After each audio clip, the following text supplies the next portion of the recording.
Hello everybody, and welcome back to Disney News Channel.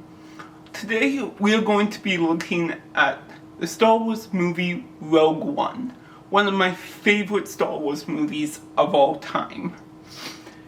This movie has such a dark, serious tone that is unlike anything we've seen in Star Wars before.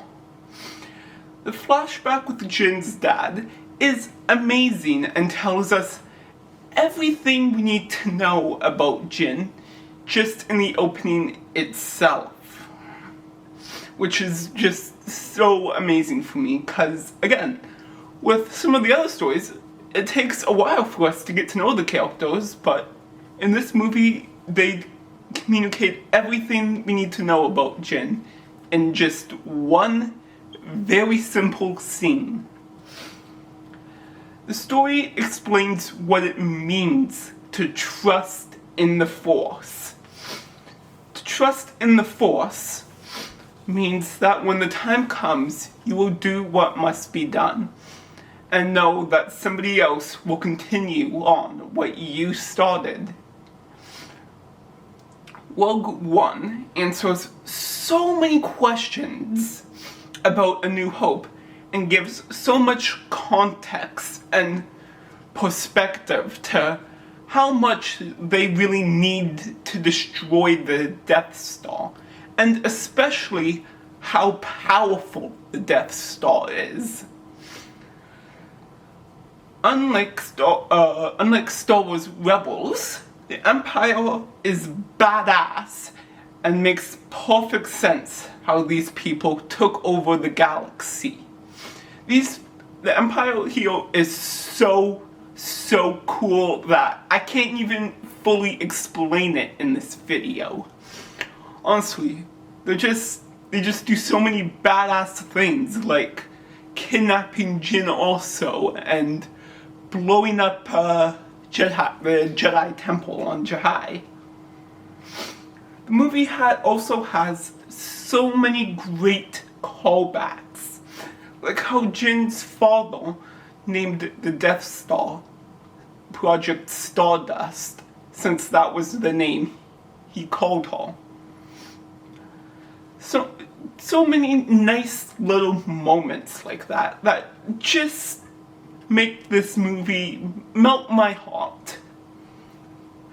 There are some great scenes, like the message from Jin's father and how much he loved her, or the scene where Andor refuses to kill him after he says that after the whole movie he said he's not going to kill him, and then when the time comes, he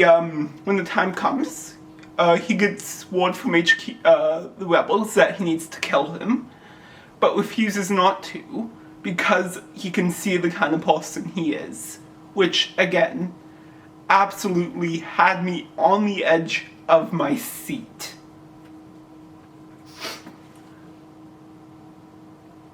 The ending has such a subversion from the normal Star Wars movie, with all the main characters dying. And again, this is such a dark ending, but makes perfect sense for this movie about learning to trust the Force, knowing that someone else will finish what they started, and that even if they aren't the one, even if they can't be around to see it, the galaxy will be free from the Empire, and there is a future for everyone in the galaxy, even if they can't be a part of it. The final act is one of the best final acts and has some of the best action I've ever seen in Star Wars movie. The planet that they go to in the end, what's it called? Skeko Minor, I believe. Skeko Minor. It was such a beautiful planet that I wish they would have just explored that movie more. and especially the action in the final act with Jin, K2SO, and Cassian Andor needing to break into the this highly guarded Imperial base to steal the Death Star plans. Absolutely had me on the edge of my seat once again. K2SO is kind of like a better version of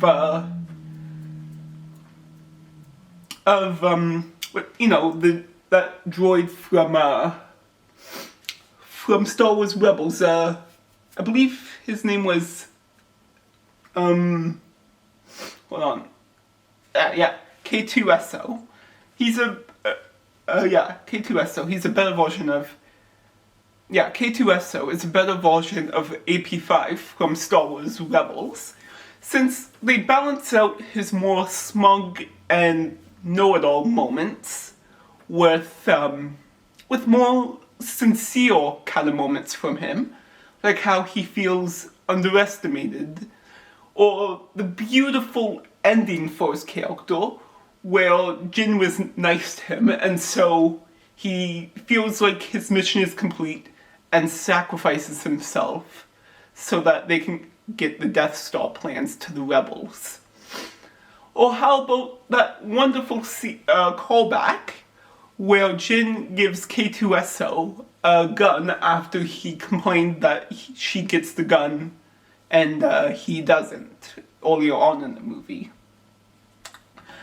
However, I do have a few notes here that I do have something else I want to say here that it's not as positive.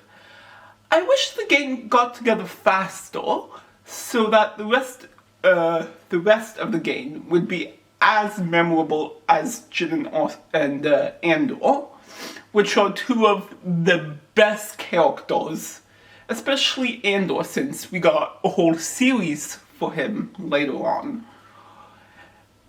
Austin Krennic is a great villain and one of my favorite villains of the Disney era, due to how threatening and just over-the-top evil he is.